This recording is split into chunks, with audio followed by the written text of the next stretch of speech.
Buenos días, bienvenidos, bienvenidas. Muchísimas gracias por hacer el esfuerzo y acudir a una jornada más de formación de Fraternidad Muprespa. Mi nombre es Iván Fernández y, como pueden ver, estoy acompañado hoy por mi compañera, consultora en prevención también como yo, Leire Garde. Hola Leire, ¿cómo estás? Hola Iván, buenos días. Muy buenos días. Como saben, la jornada pues, está orientada al sobreesfuerzo. Antes de comenzar con la introducción de la misma, pues algunos consejos de manejo de la plataforma para aquellos que aún no estén habituados a la misma, aunque bueno, con la pandemia, la verdad, que nos hemos digitalizado todos y tenemos ya amplia experiencia en ello. Recomendamos que utilicen la vista del hablante para que puedan ver al ponente en cada momento. Les recordamos que la sesión está siendo grabada y que cualquier tipo de comentario, pregunta, duda o aportación que quieran efectuar la pueden realizar a través del chat. Estaremos pendientes del mismo e iremos pues respondiendo a las preguntas que vayan planteando. La jornada, pues, como saben, está orientada pues, al sobreesfuerzo. Hemos buscado pues, una jornada o una temática que al final pues, afecta a prácticamente todas nuestras empresas. De hecho, pues, prácticamente un tercio de los accidentes laborales que tenemos en la Mutua pues, vienen asociados al sobreesfuerzo. Tenemos accidentes, tenemos enfermedades profesionales y es una temática que, bueno, que consideramos muy interesante y que tiene un largo recorrido de corrección. Tenemos que buscar pues, actuar para ser un poco más eficaces en todas las variables que vamos a intentar describir tanto Leire como yo a lo largo de esta jornada. Creo que todos hemos sufrido pues, alguna pequeña molestia, alguna contractura, algún pequeño accidente, un lumbago, una cervicalgia. Es algo que nos parece cotidiano. Hasta a veces llegamos a hacer natural, que creemos que tiene que ocurrir. Pero hacemos muchas cosas mal.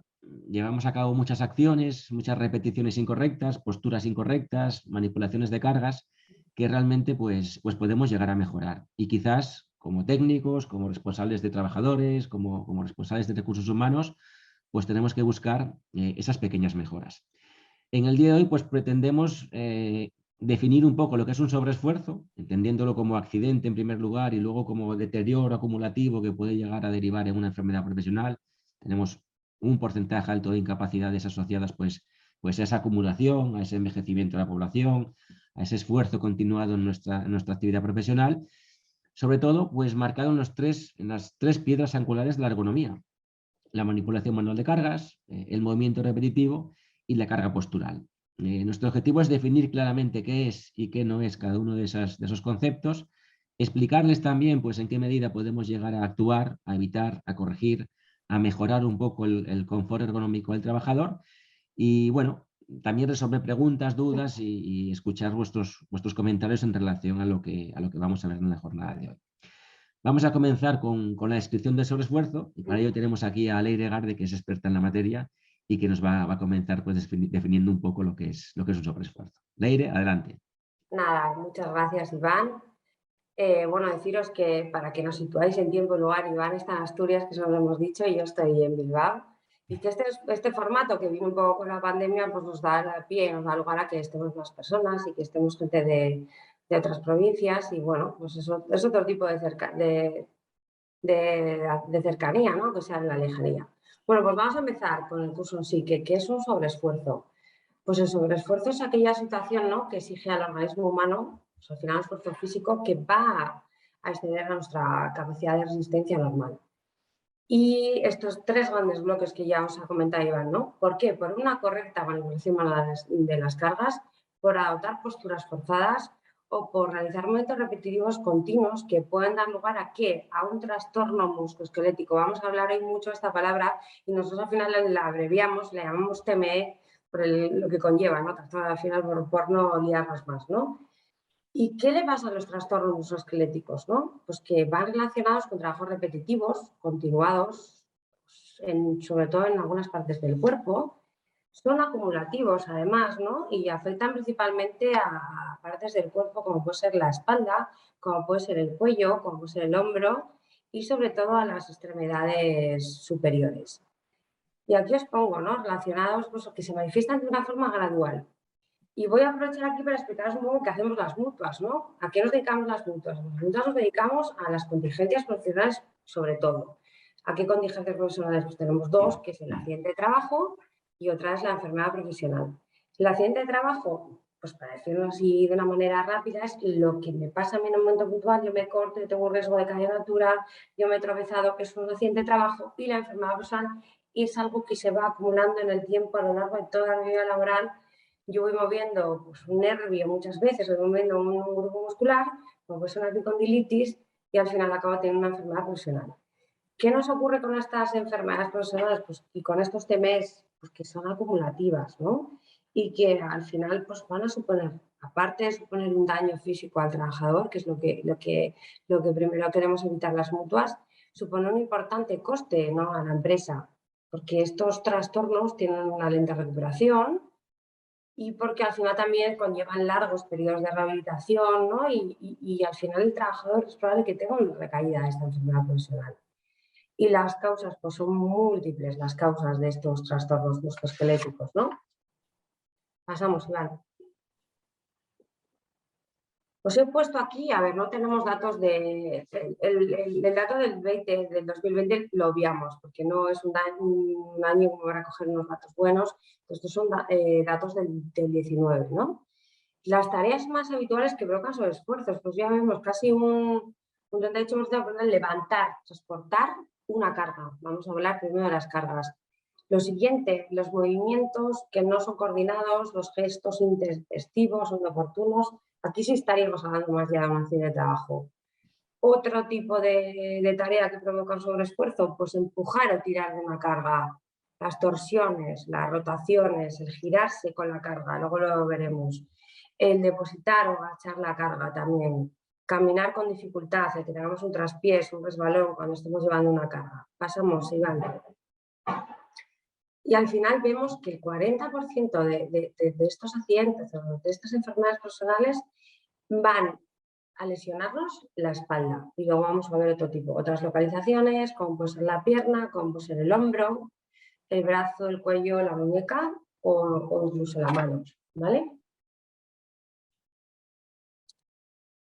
Pues el instituto al final recoge casi hasta 26 tipos de TMS diferentes, ¿no? No vamos a entrar en todos. Ni Iván ni yo somos médicos ni nos vamos a poder explicar exactamente este tipo de lesiones, ¿no?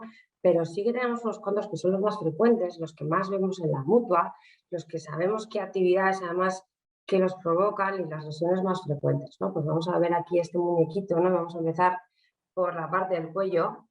Y vamos a empezar por este síndrome cervical de tensión, ¿no? Que al final es debido a una postura forzada, ¿no? Y porque una postura forzada y además mantenida en el tiempo, ¿no? Porque implica además una inclinación del cuello y una inclinación de la columna. ¿Qué tipo de actividades tienen estas lesiones? Bueno, pues incluso hasta personal de oficinas, luego veremos un poco hasta personal que está teletrabajando, que no nos podemos olvidar de eso. Y oficios pues, que al final requieren trabajos pues, más minuciosos, como pueden ser los joyeros, como pueden ser los oculistas, ¿no? Trabajos en líneas también de montaje que requieren una inclinación del cuello. Otro síndrome muy común que vemos nosotros de los TMS es la tendinitis de manguito rotatorio o incluso la ruptura del manguito rotatorio que se sitúa aquí en el hombro. Debido también al movimiento excesivo del hombro, ¿no? Y a una manipulación también de las cargas por encima del mismo, lo que nosotros llamamos en prevención trabajar por encima del brazo, del plano cefálico, que es que trabajes con los brazos extendidos por encima con el hombro en suspensión. Y bueno, sobre todo podemos ver puestos de almaceneros, puestos de transportistas que pueden sufrir estas lesiones. Otra lesión que sonará muchísimo, no solo por el tema laboral, que es la lumbalgia. Pues tareas que impliquen una torsión excesiva del tronco, ¿no? Por manipulación también, una manipulación mala de la carga, lo pueden sufrir repartidores, lo pueden sufrir también celadores, ¿no? Vemos otros síndromes que ya van más asociados al tema de la muñeca, como pueden ser los gangliones, como puede ser el síndrome del túnel carpiano. A veces solo hablamos de una extremidad, pero que sepáis que no solo es una extremidad, sino que a veces estos síndromes también pueden ser bilaterales, que los puedes tener en ambas extremidades, ¿no? Otro síndrome común, otro tema muy común que vemos son las bursitis, ¿vale? Una inflamación, se sale el líquido sinovial de la rodilla y al final es por estar demasiado tiempo de rodillas y suelen ser profesiones como soldadores o personal de limpieza.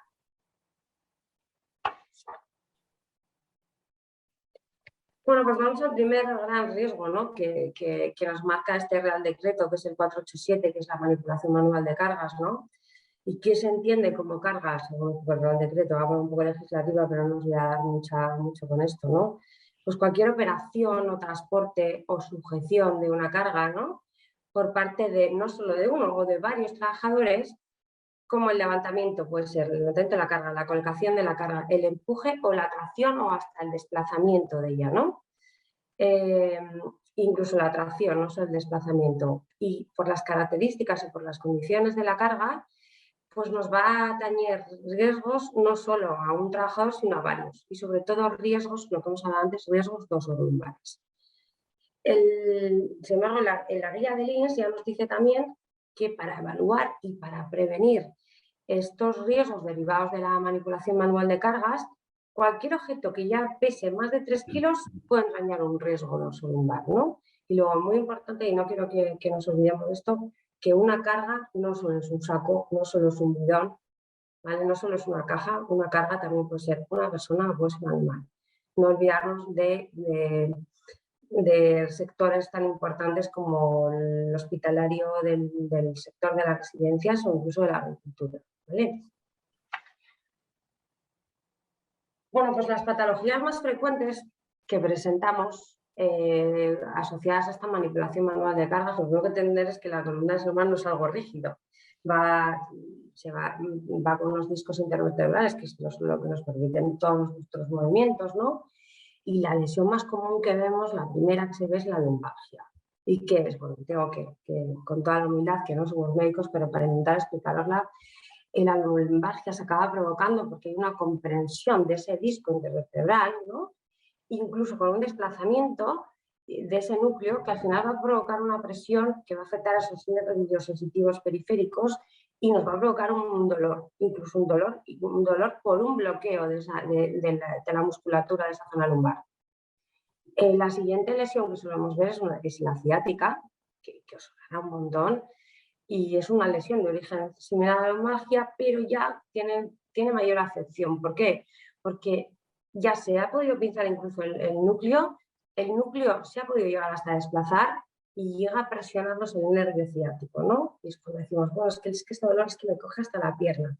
Pues ahí es cuando tenemos una ciática.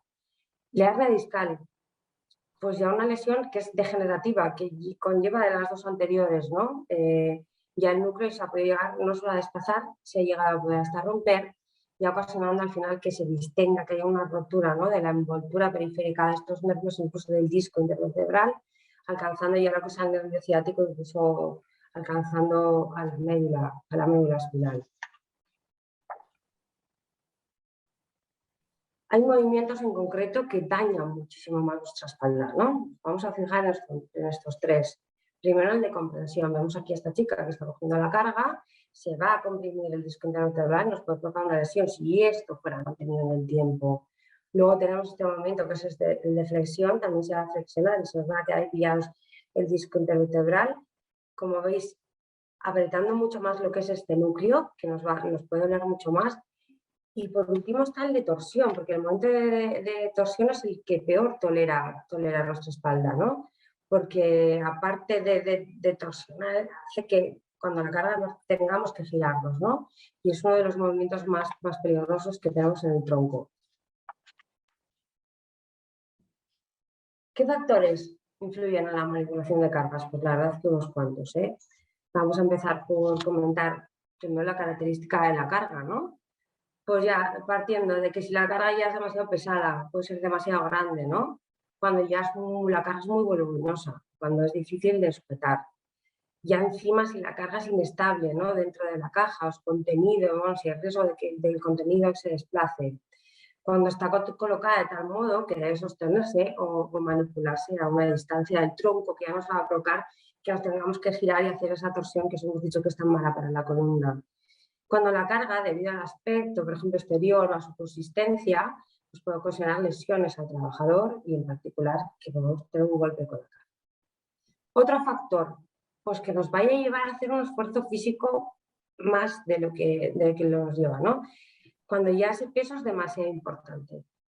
cuando no puede realizarse más que con un movimiento de torsión o con un movimiento de flexión del tronco, cuando además puede acarrear un movimiento brusco de la carga o se realiza mientras el cuerpo está en una postura inestable. Otro muy importante de las características del medio de trabajo donde realizamos nuestra actividad, ¿no? Puede ser, yo que sé, que el suelo sea inestable, la humedad incluso, ¿no? Pues, ¿cuántas cosas diría? Que no sé, que cuando el espacio no tengamos un espacio, ¿no? Cuando tengamos un espacio igual vertical, cuando resulte insuficiente para el ejercicio de nuestra actividad, ¿no? Cuando el suelo, como os he dicho, pueda ser irregular, inestable, cuando tengamos desniveles, ¿no? Y por lo tanto pueda dar lugar hasta un tropiezo cuando estamos llevando la carga. Incluso cuando la iluminación de nuestro espacio de trabajo es inadecuada, ¿no? Incluso la humedad, la circulación del aire, un montón de factores, ¿no? Y muy importante también cuando existe incluso la exposición a vibraciones. Otro factor que nos influye es las exigencias de nuestra actividad. Pues que el esfuerzo físico sea demasiado frecuente o sea demasiado prolongado en el tiempo, en lo que, perdón, en lo que intervenga particularmente el uso de la columna vertebral, que tengamos los periodos insuficientes de reposo, de un reposo fisiológico, de un reposo de recuperación muscular muy importante para todo este tipo de TMS, que las distancias sean demasiado grandes, ¿no? Que ya simplemente el proceso no vaya muy rápido y que el trabajador no pueda modular este tiempo de trabajo. Otro factor, pues los factores individuales de cada individuo. No todos somos iguales fisiológicamente, no todos tenemos iguales músculos, a veces podemos tener ya patologías previas de carácter, bueno, no sé, de carácter lumbar o incluso degenerativas, ¿no? E incluso que llevemos una ropa inadecuada, perdón, un calzado que no sea adecuado u otros efectos personales que nos puedan hacer enganchar con la carga, yo que sé, pulseras, collar, relojes, lo que nos pueda. Y la falta de actitud física para realizar estas tareas. Y también muy importante el que tengamos deficiencias en la formación, muy importante formar a nuestros trabajadores en los riesgos de una incorrecta manipulación manual de las cargas. No me voy a meter mucho con esto, son ejemplos de cómo tenemos que transportar las cargas de forma segura. Vemos aquí el primer ejemplo de cómo hay que transportar, por ejemplo, un bidón, ¿no? El transporte de los sacos de una manera adecuada, cómo hay que coger y empujar un carro, no que haya más fricción, no ponerse en otra postura y sobre todo el equilibrio de la carga, que algo que es algo que nos pasa hasta de forma cotidiana, ¿no? Cuando vas a la compra también, cuando haces la compra que haces, intentas equilibrar. Lo mismo que nos pasa con nuestros hijos con las mochilas, pues que no la lleven solo de un hombro, ¿no? Hay que equilibrar la carga. Bueno, pues ahora os va a hablar Iván de otro de los grandes riesgos de producir trastorno musculoesquelético, que es el movimiento repetitivo. Muchas gracias, Leire. Gracias por tus explicaciones. La verdad es que, muy claro y bueno, yo creo que quizás la manipulación de cargas es una de las variables que más nos afecta. Ya no es cuestión de no saber, es que a veces pues, actuamos a sabiendas de que lo hacemos mal y bueno, nuestra labor también como técnicos muchas veces es concienciar, es hacer ver un poco al trabajador o a las personas que llevan a cabo esas tareas, pues la forma más correcta. Al final también es por su salud. Cuando preparábamos un poco la presentación, pues teníamos claro que la manipulación de cargas era la estrella, porque al final es la que genera más lesiones.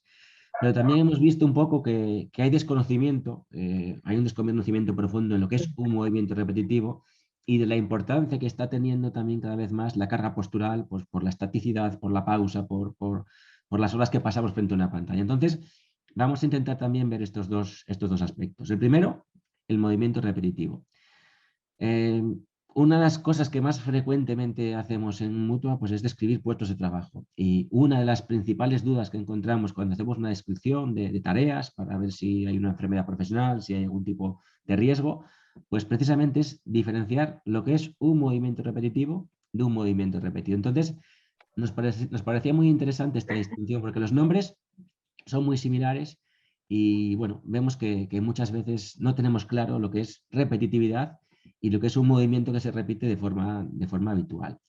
Tenemos que tener en cuenta que en cualquier tipo de actividad los movimientos se repiten. Es imposible que llevemos a cabo un trabajo sin que repitamos algún tipo de acción. Yo mismo, hoy, en esta jornada, pues moveré la mano de la misma forma, pues un montón de veces, porque además tenemos muchos hábitos posturales, tenemos costumbres, tenemos posturas, tenemos posiciones que se repiten pues frecuentemente. Y para ello les voy a poner un ejemplo. Simplemente les pido que hagan este gesto, que crucen los brazos. Cuando cruzamos los brazos, por nuestro hábito habitual, por nuestra costumbre diaria, cruzamos los brazos siempre exactamente igual de la misma forma. Yo pongo el brazo derecho por encima. Si queremos hacerlo al revés, si yo quiero poner el brazo al revés, intenten cambiar la posición del brazo. Incluso tenemos que pensar cómo hacerlo, porque es una posición no natural para nosotros, es algo a lo que no estamos habituados. Y cuando lo hacemos, a mí me cuesta hacerlo al revés, la verdad, uno no está cómodo, no está habituado a esa posición. Entonces, los movimientos se repiten muy frecuentemente, tenemos posturas, dormimos en 4 o 5 posturas diferentes, nos sentamos y cruzamos la pierna prácticamente siempre igual y estas se repiten sistemáticamente. No podemos evitarlo porque, sea la actividad que sea, vamos a repetir esas posturas. ¿Qué ocurre? Que continuamente cambiamos de posición. Me empieza a doler la espalda, me cambio. Estoy haciendo una tarea, cambio de actividad. Soy un mecánico en un taller, utilizo una llave inglesa, utilizo un destornillador, utilizo un martillo.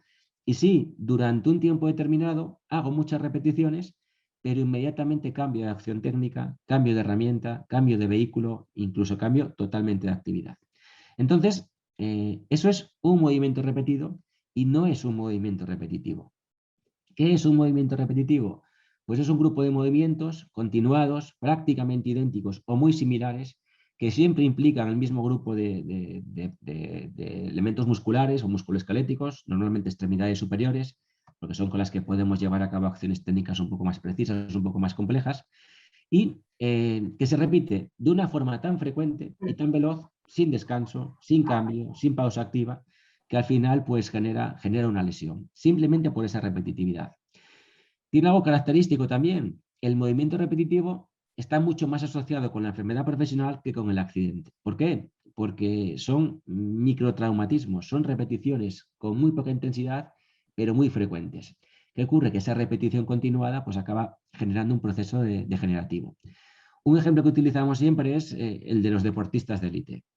Hace poco fueron los Juegos Olímpicos, vemos cualquier prueba que nos atraiga, una prueba de atletismo, por ejemplo, y el que salta con pértiga, el que salta las vallas cuando entrena, no está 6-7 horas haciendo exactamente lo mismo, no está todo el tiempo saltando con la pértiga, sino que sabe que tiene que ir cambiando de entrenamiento, porque si repite la misma acción técnica, aunque su objetivo sea saltar con la pértiga, sea una acción técnica muy concreta, si repite continuadamente esa acción técnica, al final sabe que la lesión va a aparecer a muy corto plazo. Entonces, sabe que tiene que hacer un cambio frecuente. Y bueno, aproximadamente cada 45 minutos, cada hora, deberíamos hacer un cambio de actividad. Con esto, también queremos decir que son pocas las actividades, dada la mecanización, dada la rotación de tareas, dada bueno, pues el diseño y la automatización de muchos procesos, que realmente se pueden encuadrar como movimiento repetitivo puro. Ahí os hemos puesto una imagen que creo que es clara. Una conservera, están fileteando caballa y estas trabajadoras que veis en la pantalla, pues lo hacen a una velocidad de vértigo y continuamente llevan a cabo ese tipo de acciones. Si no establecemos pausas, si no establecemos cambios, si no establecemos descansos, la lesión va a aparecer. Leir hablaba de epicondilitis, de petrocleitis, de túnel carpiano, pues toda esta repetitividad habitualmente viene asociada a enfermedades profesionales de este tipo. Fíjese que el método OCRA, que es el método de evaluación de movimientos repetitivos, uno de los métodos pues, más utilizado habitualmente y un método, la verdad, que muy completo, que mete en la variable, en la ecuación, pues, elementos como las pausas, como el tipo de equipos de protección individual utilizados, como el número de acciones técnicas por minuto, empieza a estimar el riesgo, empieza a estimar el nivel de riesgo a partir de 20, 30, 40 acciones técnicas por minuto. Es decir, una acción prácticamente cada 2 segundos. Siempre y cuando no haya cambio de tareas, siempre y cuando no haya cambio de acción técnica y siempre y cuando no exista una recuperación pues, pertinente. Por ello, tenemos que identificar bien lo que es un movimiento repetitivo y lo que es un movimiento repetido. Tenemos que educar también a las personas para que lo comprendan. Porque no sé si os ocurre a vosotros, pero a mí me ocurre. Yo cuando tengo que hacer una tarea, pues muchas veces me pongo a hacerla y hasta que no termino no paro. Imagínense que tenemos que hacer 2 cosas en el día, 4 horas para una cosa y 4 horas para otra. Pues normalmente, al menos yo, bueno, como decía el líder, soy asturiano, soy cabezota, pues me pongo a hacer esa tarea 4 horas y cuando termino me pongo con la otra. Esto no tiene sentido a nivel ergonómico. ¿Por qué no hago una hora de tarea y cambio la otra tarea? ¿Por qué no voy intercalando y cada hora cambio de actividad? Parece que nos cuesta a nivel organizativo, pero a nivel físico, a nivel ergonómico, pues sería mucho más productivo. Y esto lo podemos educar, lo podemos diseñar, lo podemos implementar en nuestros puestos de trabajo y podemos hacer, bueno, que haya diferentes actividades y que haya pues la denominada comúnmente pausa activa, en la que el trabajador no para de trabajar, pero cambia de actividad y permite esa recuperación musculoesquelética pues de una forma mucho más eficaz. Al final, se trata de que ese grupo muscular descanse y ese descanso perfectamente puede ser hacer otra cosa, puede ser llevar a cabo algún otro tipo de actividad productiva. Aquí tenemos diferentes ejemplos, diferentes factores que pueden afectar. Lógicamente, cuando combinamos varios factores ergonómicos, pues la repetitividad, la frecuencia, el peso, hablaba Leire pues, del ambiente físico, la temperatura, la humedad, que haya frío, que haya calor, pues son elementos que también pueden afectar a las consecuencias que pueda tener esa actividad. Tenemos que buscar identificar aquello que es realmente repetitivo, aquello que es muy frecuente, aquello que no tiene suficientes pausas. Tenemos que identificar pues, dónde podemos implementar cambios, dónde podemos generar esa pausa activa, o cada cuánto tiempo tenemos que marcar un descanso. Esto es una pregunta que nos hacen frecuentemente. ¿Cada cuánto tiempo hacemos una pausa? Pues tenemos que evaluar. Tenemos que evaluar el nivel de riesgo, tenemos que aplicar un método de evaluación y ahí uno de los factores va a ser la cantidad de pausas y podré jugar con él en función del diseño de esa tarea. Cada tarea, en función de sus características, tendrá necesidad de más o menos cantidad de pausas. Podemos disminuir el número de repeticiones, podemos ampliar la frecuencia de recuperación, podemos disminuir la fuerza, pero al final pasa por un elemento de diseño. Sí que es cierto que bueno, la mecanización, la introducción de máquinas, pues está provocando que estas tareas tan repetitivas pues vayan desapareciendo, porque al final algo que es tan concreto, tan repetitivo, pues una máquina lo realiza muy bien, con un mantenimiento adecuado, no demanda esa pausa, no resulta tan monótono también para la máquina como para un trabajador y bueno, podemos llegar a mecanizarlo de una forma eficaz. De hecho, acudimos a muchas empresas como la que habéis visto, el sector de alimentación, y aquí en esta planta ya, por ejemplo, la tarea de corte de la cabeza de la caballa, pues ya estaba automatizada. Bueno, ya es un paso menos, una acción técnica muy concreta, muy repetitiva, porque es hacer prácticamente el mismo gesto a una velocidad de vértigo, pues se ha podido mecanizar. Aún el fileteo no ha podido ser porque, bueno, es complicado porque es algo muy artesanal, pero bueno, se va avanzando también en este tipo de innovaciones o de cambios. Aquí, de nuevo, entran también los factores individuales. Leire lo decía muy bien. Mi entrenamiento físico, mi capacidad, mi resistencia en frente a ese tipo de exigencias, también va a tener un peso importante. El envejecimiento de la población, el género, el estado físico, pues son variables que deberíamos también incluir en la ecuación. A veces parece que evaluamos un puesto de trabajo concreto, el puesto de trabajo de conservera, de la fábrica conservera, y tampoco tenemos en cuenta que dentro de ese puesto de trabajo hay personas que son totalmente diferentes. Y bueno, aquí de la mano de la vigilancia de salud, de la mano de identificación de personal sensible, de la mano de la adaptación individual, también creo que tenemos un gran recorrido por hacer en esta variable. Si bien yo creo que de las 3 patas de la ergonomía, quizás sea la que menos nos afecta directamente precisamente por eso, porque ya es más complicado llegar a identificar puestos de trabajo que sean meramente, que estén diseñados directamente al movimiento repetitivo. Aún así, bueno, ahí donde aparezcan debemos actuar rápidamente. Sí que me interesaba, y yo creo que es algo que debemos empezar a incluir también en la parte económica de una forma muy intensa, el aspecto de la postura, el aspecto postural. Aquí tenemos posturas forzadas, pero yo he querido cambiarle el nombre. He querido hablar de carga postural. He querido cambiar un poco el concepto, porque sí que es verdad que como técnicos de prevención, pues siempre hemos luchado contra posturas que son incorrectas. Tenemos mucha costumbre, los técnicos de prevención, de decirle a la gente cómo se tiene que sentar, cómo se tiene que colocar, qué es lo que no tiene que hacer. Seguramente, bueno, a todos nos han dicho, siéntate bien, Iván, ponte recto. Yo además que tiendo a echarme hacia adelante, nos han corregido muchas veces esa postura incorrecta. Lo decía antes Leire, brazos por encima de los hombros. Estas personas que veis en la pantalla reconectando con la espalda totalmente arqueada. Bueno, vemos rápidamente que es incorrecto y a mí me gusta mucho, en lugar de decir que algo está mal, que el trabajador sea consciente de él. Yo soy partidario de grabar, de grabar a una persona trabajando y que se vea cómo trabaja, porque muchas veces no somos conscientes de nuestras posturas, muchas veces no somos conscientes de cómo hacemos las cosas. Un ejemplo para que todos nos identifiquemos un poco.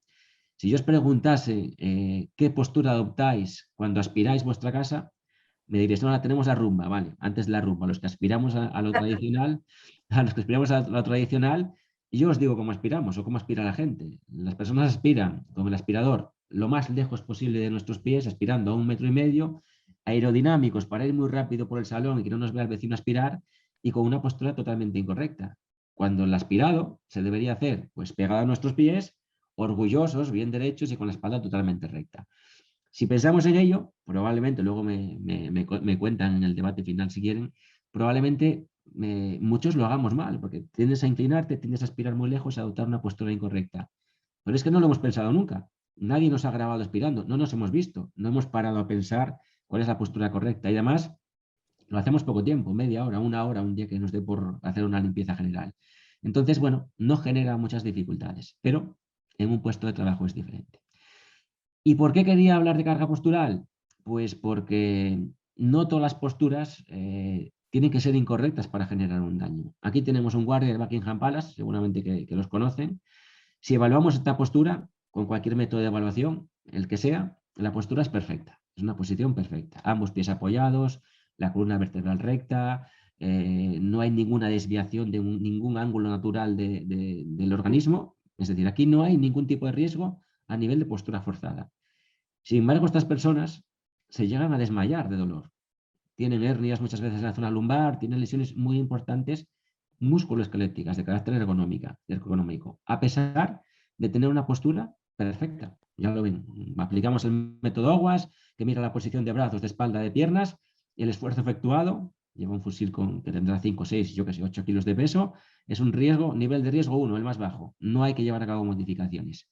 Sin embargo, no se pueden mover, son posturas estáticas. Y quizás una de las principales variables que tenemos que meter en la ecuación hoy en día es precisamente esa, la estaticidad. Esta persona está parada, está en pie, la gravedad está ejerciendo cierta presión en su cuerpo y normalmente de pie parados la zona que más sufre es pues, la zona lumbar. ¿Por qué? Porque las piernas están diseñadas para correr, para saltar, son fuertes, están muy musculadas, pero la espalda tiene una función más estructural, está hecha bueno, para mantenernos en pie. En esa posición, pues hay una acumulación de peso importante en la zona lumbar, hay poca irrigación sanguínea, hay poca oxigenación y esa zona pues llega a dañarse. Además, la espalda, precisamente al estar poco musculada, es una zona que se sobrecarga sin avisar. Cuando yo sobrecargo las piernas, me duelen, se me cansan. Si hago muchas sentadillas, pues me avisan. Pero cuando sobrecargo la espalda, al tener esa poca musculatura, vemos que tiene nada más una parte estructural, como decimos, no nos avisa. De hecho, bueno, los que hemos tenido lumbago sabemos que pasamos de 0 a 100. No me duele nada, un giro, un movimiento, un levantamiento, máximo dolor. Bien, sé que no trabajamos así, que normalmente este puesto de trabajo, pues es una cultura, no entiendo por qué, pero bueno, es un elemento cultural, hay muchas. Imagínense un camarero, ¿por qué tiene que llevar la bandeja así? Este sábado pasado fui a una boda y ver servir a los camareros y a las camareras la comida con esas bandejas llenas de carne o de pescado, con lo que pesan, por la parte izquierda, con un brazo en alto, es totalmente antiergonómico. ¿Por qué no puede llevar un carro y servir en el plato directamente? Bueno, pues elementos culturales que no tienen ningún tipo de sentido, pues a nivel musculoesquelético y a nivel ergonómico. Pero si pongo esta imagen, ya empezamos a identificarnos un poco. Antes hablaba del síndrome cervical Leire, pues aquí traemos el término un poco más innovador, coloquial o como queramos llamarlo, el test neck. ¿Cuántas horas nos pasamos en esa postura? ¿Cuántas horas al día nos pasamos mirando una pantalla? Cuando hago esta pregunta, pues me empiezan a decir 10, 12, 8 horas mirando una pantalla. Si preguntamos cuántas horas se pasaban nuestros padres mirando una pantalla, a nuestra edad pasamos a 2. Es decir, en una generación hemos pasado pues de una generación activa, con esfuerzo físico, con movilidad, con cambio postural, a una generación en la que estamos prácticamente sedentario. Y a pesar de que la postura forzada dé mucho miedo, probablemente la estaticidad es uno de los principales riesgos que tenemos en nuestro día a día. Aquí tenéis un ejemplo claro. Y otro que nos va a explicar Leire también, pues es aquello que hacemos en el teletrabajo, que muchos lo hemos disfrutado, creemos que va a llegar para quedarse y tiene muchísimas ventajas, pero también tenemos que tener en cuenta algún tipo de recomendación. Leire, todo tuyo. Sí, no nos podíamos olvidar del teletrabajo y que el teletrabajo también va a crear algún trastorno musculoesquelético y lo está creando, de hecho.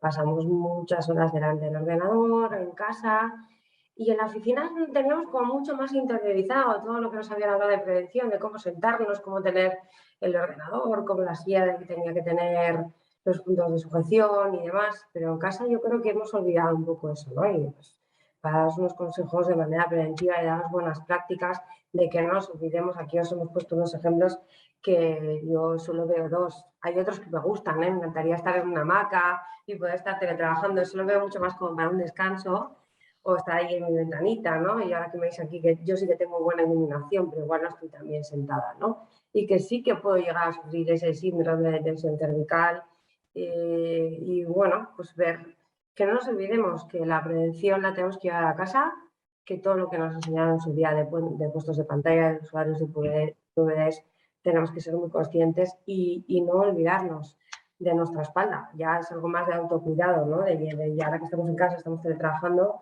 de que no nos olvidemos de esto. Y además que no nos va a generar una aumentación de cargas, no tenemos riesgo de eso, pero sí de esa postura forzada, no del movimiento repetitivo. Pero el cuello sufre mucho. Si no tenemos bien el altura, yo por ejemplo no tengo altura, entonces, ¿qué voy a hacer? Voy a estar bajando todo el rato el cuello y al final me va a provocar aquí una tensión, como si lo tengo muy arriba. Voy a estar subiendo las cervicales y al final me va a provocar un dolor y una tensión en todo el grupo muscular de las cervicales.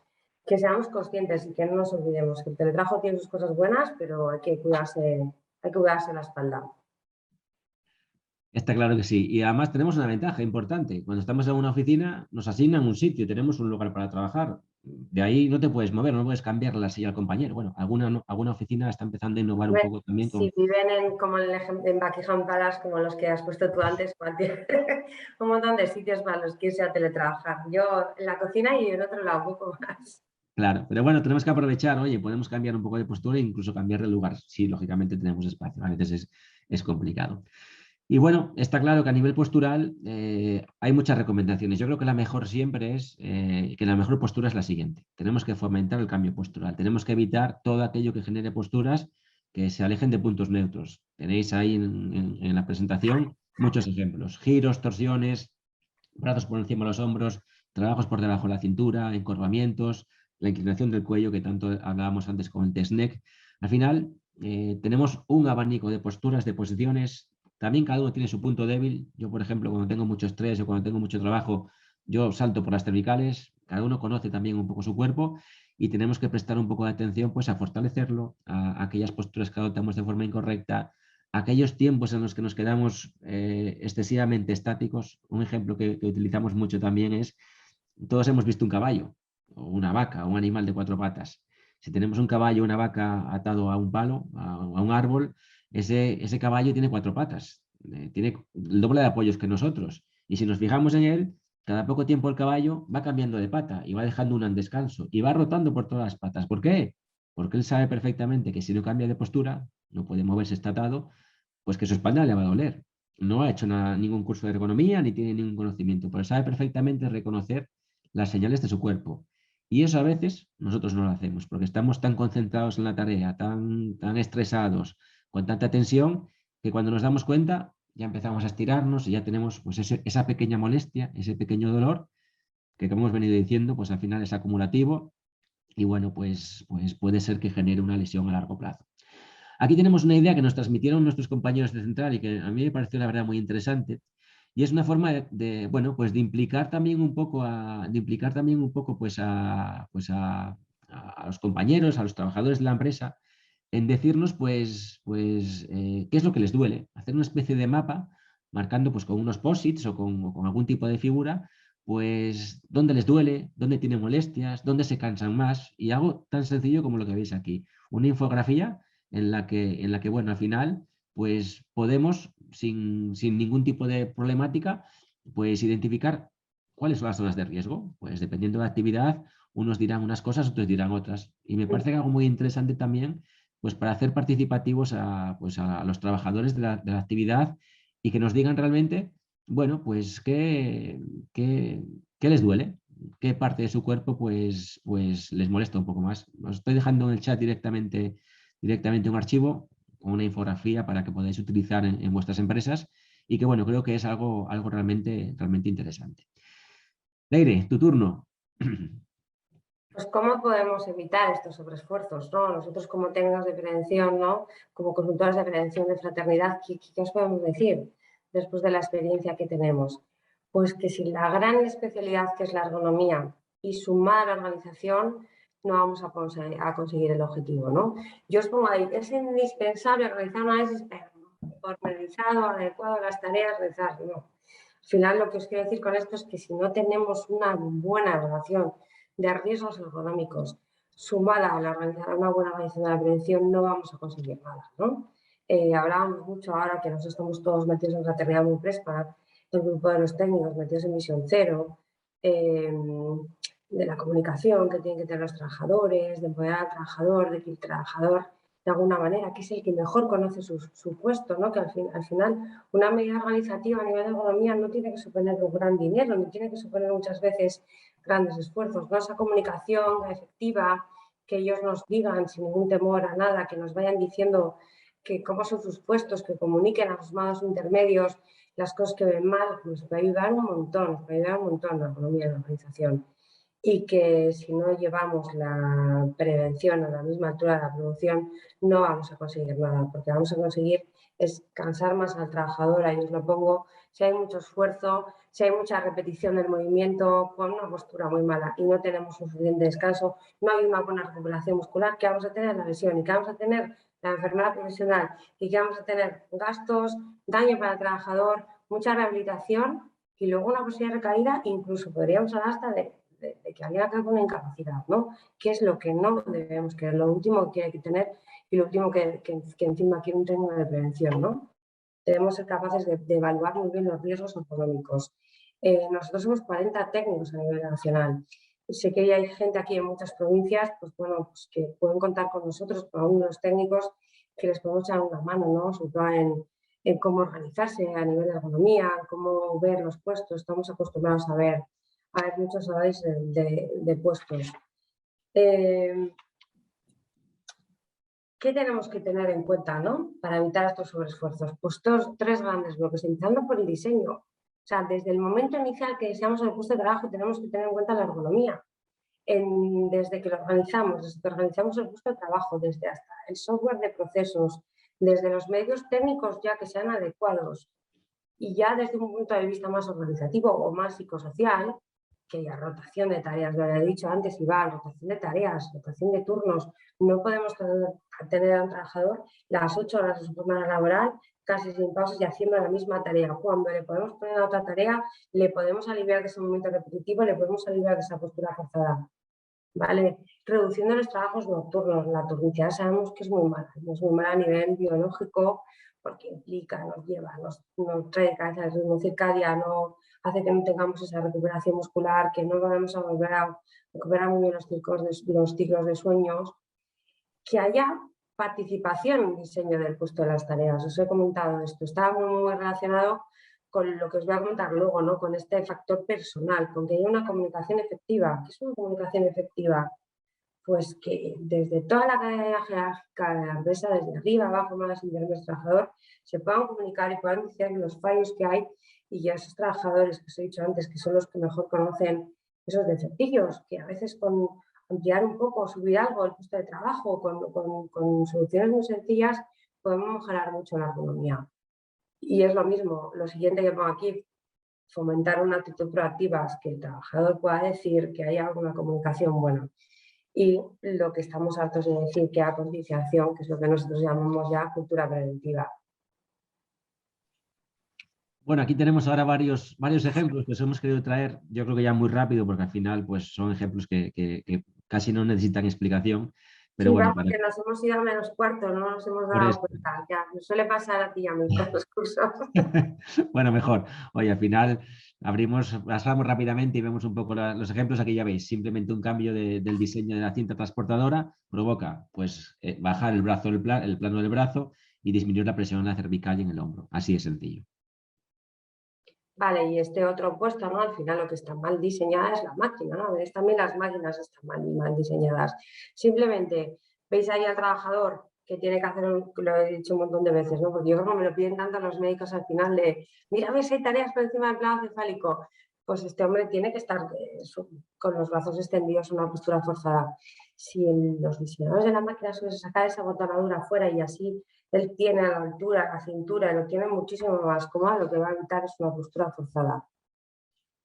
Claramente, aquí también un cambio de herramienta y evitamos la torsión del hombro, el levantamiento del codo, rápidamente el giro de la muñeca. Tenemos muchísimos casos de túnel carpiano, es una patología que vemos frecuentemente, simplemente con una pequeña modificación de herramienta. Nivel de inversión bajísimo, ahorrarse una baja por un túnel carpiano es un proceso de larga duración que puede generar una intervención, pues rentabilidad directa en ergonomía.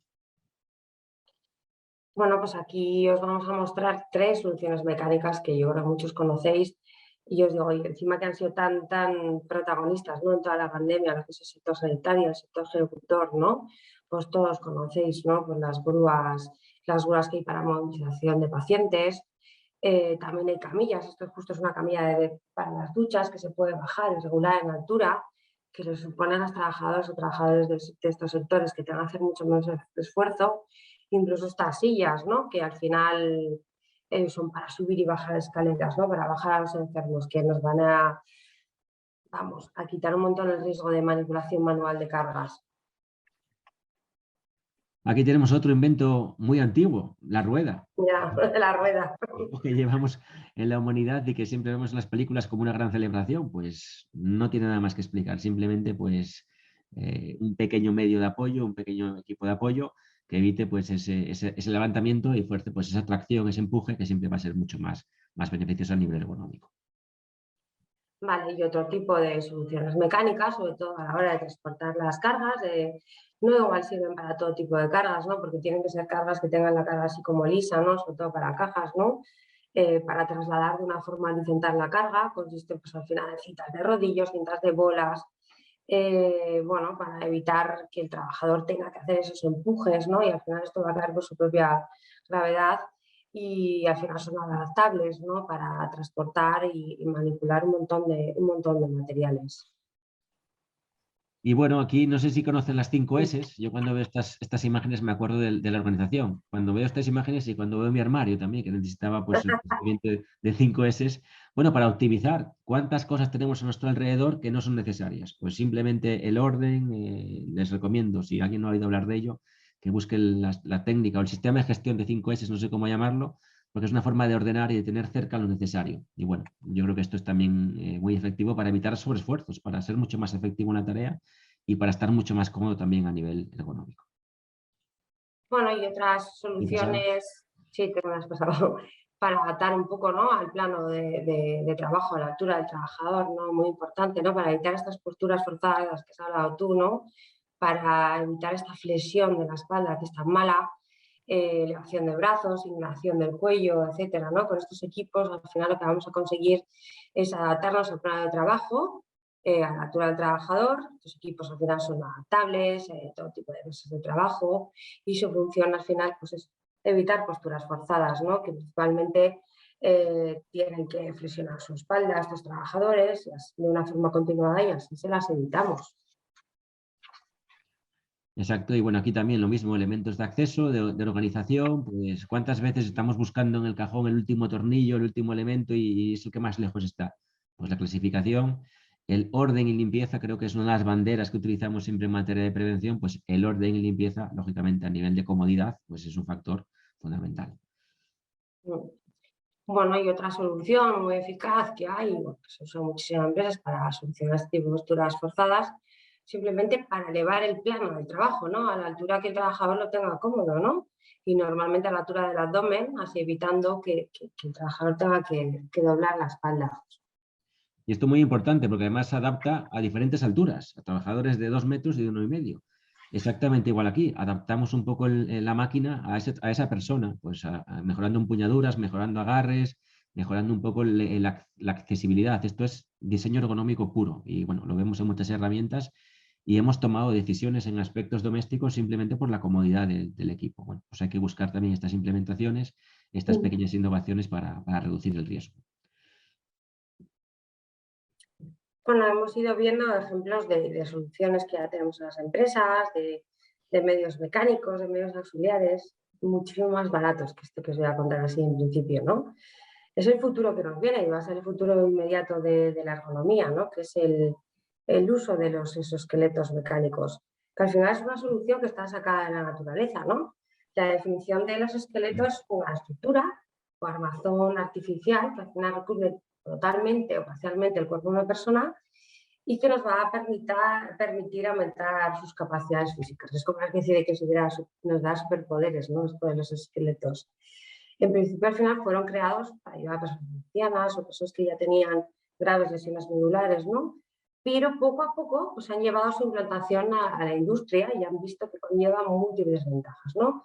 Porque está como demostrado que el uso de esos esqueletos puede reducir hasta un 60% el esfuerzo muscular de los trabajadores y las trabajadoras. Ya es utilizada, pues digo que la única pega que tienen los esqueletos es que el gasto que conlleva pues es un gasto fuerte para la empresa, pero ya es utilizada en muchos sectores pues, que ya tienen inherente, ¿no? Este riesgo, ¿no? De manipulación de cargas y de postura forzada, como puede ser el sector de la automoción o el de almacenamiento de mercancías. Yo os he puesto aquí dos tipos solo, ¿vale? Nos vamos a meter mucho en este tema, dos tipos de exoesqueletos, ¿no? Para que veáis aquí en los miembros inferiores, ¿no? Cómo esta chica está evitando una postura forzada, este exoesqueleto le sirve como de silla, la está sujetando y aparte le da una gran movilidad de movimientos y puede hacer su trabajo de una manera que no va a cargar todo el tren inferior y no va a estar así, no le va a doler tanto las lumbares. ¿Veis cómo tiene esa sujeción? Y yo os he puesto otro para que veamos todo lo que es el tren superior, todo el tema de brazos, todo el tema del trabajo de esa postura forzada por encima del plano cefálico, que a modo de recordatorio tanto nos puede hacer una rotura del magneto rector, una tendinitis o el síndrome de tensión cervical, o incluso una hernia cervical, ¿no? Él está y ya tiene sujeto todo el miembro superior y lo único que tiene que hacer es estar con el taladro porque el exoesqueleto ya le está sujetando. La verdad que es una solución muy innovadora. Y os decimos, la pega, pues que económicamente son caras, pero bueno, veremos que igual en el futuro, pues como otro tipo de soluciones, pues igual se van abaratando y las podemos incluir en otros muchos más grupos de trabajo. Bueno, y por último, antes de esto, Iván nos va a hablar, porque este curso, cuando lo hacemos presencial, que no es el tema, no nos da tiempo, lo hacemos más taller, os damos ejercicios para hacer, para relajar el cuello, y os va a comentar un poco todos estos recursos audiovisuales que tenemos en Fraternidad. Qué bueno leer lo de los exoesqueletos. La verdad es que los ves y ya ves un aire de innovación, de comodidad buenísimo. Obviamente tiene un coste muy Que elevado. los quieres para pasar la aspiradora, ¿no? Ya, Sí, sí, sí. Hombre, yo creo que ahora con la rumba ya eliminamos el riesgo en su origen, que creo que es lo más importante. A ver si la conseguimos. Es un avance ergonómico también importante. Y bueno, aquí sí que sin coste ninguno, ya sabéis que nuestras actividades pues vienen financiadas por las cuotas de la Seguridad Social y que no tienen ningún tipo de inversión, pues os ofrecemos también todo nuestro catálogo de oferta online al que puede acceder cualquier trabajador asociado a la mutua. Son vídeos muy explicativos, muy útiles que podéis utilizar en las empresas, que al final pues son muy prácticos. Ya veis que tenemos estiramientos para la espalda, para las cervicales, para evitar la joroba. Y bueno, en nuestra aula de prevención la verdad que tenemos un catálogo de cursos muy actualizados, muy potentes, además de un canal de YouTube en el que podéis consultar todos los vídeos que vamos colgando pues frecuentemente. Es un recurso totalmente abierto, totalmente disponible. Estéis en la provincia que estéis, si tenéis alguna duda, pues consultáis con vuestro consultor de prevención. Pues ya veis, Leire está en Bilbao, yo estoy en Asturias y cada uno tenéis a vuestro contacto directamente en la provincia y estamos encantados de que los utilicéis. Son directamente para eso Y somos la creencia de que cuanto más insistamos, que cuanto más pequeñas píldoras vayamos haciendo, que cuanto más vayamos añadiendo esos granos al granero, pues más concienciaremos. De poco sirve un día machacar al trabajador, pero si vamos todos los días insistiendo, yo creo que es una forma de educar también. Como educamos a los niños día tras día, pues a los adultos tenemos que educarlos de una forma similar. Os voy a dejar con Leire para que os explique también, os invite a la jornada de la seguridad vial y mientras tanto lanzo el cuestionario de satisfacción para que nos valoréis también en esta jornada. Bueno, pues ya para acabar, aparte de daros las gracias por vuestra asistencia, el mes que viene no es que tengamos oferta educativa como tal, sino que es que celebramos en Fraternidad la 4ª semana ya de seguridad vial laboral. Con este año, con el lema de nada es más urgente que la vida, porque es otra gran pandemia la que tenemos, ¿no? La del accidente de trabajo. Os vamos a colgar también en el chat, después del cuestionario, el programa con las actividades que vamos a tener en la Fraternidad, este año un poco con el lema y con el título del uso del consumo de alcohol, drogas, fármacos en la conducción. Así que os invitamos a vuestra participación. Además contamos con la participación de grandes organismos, como pues la EGT, como Stop Accidentes, como la Fundación CENAE, como ASLEME, ¿no? Y que incluso con la Cruz Roja. Y bueno, no nos queda mucho tiempo, igual unos 6 o 7 minutitos, podemos andar un poco pillados, Iván y yo. Encantados y muchísimas gracias para que podáis poner en el chat si queréis alguna pregunta. Y si no, también nos ponemos en el chat tanto nuestros correos, el de Iván como el mío, para que luego si os ha quedado alguna duda o tenéis alguna casuística personal en vuestra empresa, de algún tipo de TMO, de momento repetitivo, alguna cosa, nos lo preguntéis, sin ninguna duda. Muchísimas gracias. Gracias, Leire. Mira, nos han apoyado desde Central y nos ponen aquí los significados, las 5 S. Seri, Seiton, Seiso, Seikuse y Shitsuke. Yo obviamente no las sabía ni por aproximación. Y hay una pregunta aquí que nos dice, te la lanzo a ti directamente, Leire, que nos dice alguna recomendación para reducir la carga postural en el teletrabajo. De Jesús Miranda. Pues, ¿cómo reducimos las cargas? Pues bueno, pues como reduciríamos cualquier carga en nuestro trabajo, ¿no? Pues con nuestros propios descansos adecuados, ¿no? Manteniendo pues lo que has dicho tú, que tengamos la mesa adecuada, la iluminación, la silla. Pues me ha hecho mucha gracia el ejemplo de los caballos, ¿no? Que muy asturiano, ¿no? Yo ahora mismo estoy haciendo muy mal, estoy en una silla de cocina que no tiene los 5 puntos de apoyo, que no debo girar, que no tengo respaldo. Bueno, pues lo mismo que hemos aprendido todos, porque a todos nos han formado en nuestro puesto de trabajo, lo mismo tenemos que hacer en casa, ¿no? Unos buenos descansos, intentar, muchas veces lo comentaba contigo cuando hablábamos, ¿qué haces? Pues cuando te entra una llamada de trabajo, en vez de seguir aquí sentado, pues la llamada, aprovechas la llamada para darte una vuelta, mientras la miras por la ventana ya vas descansando toda la espalda. Bueno, y no te voy a decir que hagamos la comida, pero para descansar, pero bueno, todo tiene con cabeza, todo tiene un descanso y todo tenemos que saber. Yo creo que es que desde que somos técnicos de prevención y que ya llevamos casi mucha gente, 2 años trabajando, más o menos todos controlamos, ¿no? Al menos sabemos lo que no tenemos que hacer. Está claro que sí. Yo recomendaría, pues eso, el cambio postural. Al final, ponerse un temporizador. Ahora muchos relojes te dicen que estás inactivo mucho tiempo, programas informáticos incluso, y cada hora, al menos intentar cambiar un poco de postura. Aunque sea levantarse, ir al baño y volver, deberíamos hacerlo, tanto aquí como en la oficina. Y en nuestra casa, si tenemos la posibilidad, pues cambiar un poco el lugar de trabajo. ¿Por qué no puedo? Ahora voy a leer correos. Me puedo sentar un poco en el sofá, 10 minutos. Y simplemente ir al sofá 10 minutos a leer correos y luego volver a mi mesa. Es un cambio postural. Esto en la oficina no lo podemos hacer, pero en nuestra casa, pues sí. Oye, puedo trabajar un rato derecho pues en una mesa un poco más alta mientras que leo, mientras que veo una jornada como estáis viendo ahora mismo.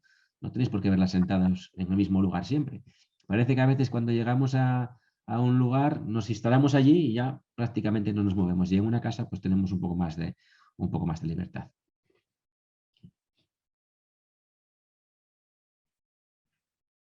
Y bueno, me parece que no hay más preguntas, Leire. Se lo has dejado todo clarísimo. Eso te lo iba a decir a ti. Te lo iba a decir a ti, que lo hubiera estado tan muy claro. Pues nada, pues eso, que encantados de participar, que nos vemos en la siguiente oferta educativa y que hoy ya os hemos dejado de la seguridad vial. Muchísimas gracias a todos. Venga, un saludo. Cuidaros mucho, un abrazo, hasta luego. Hasta luego.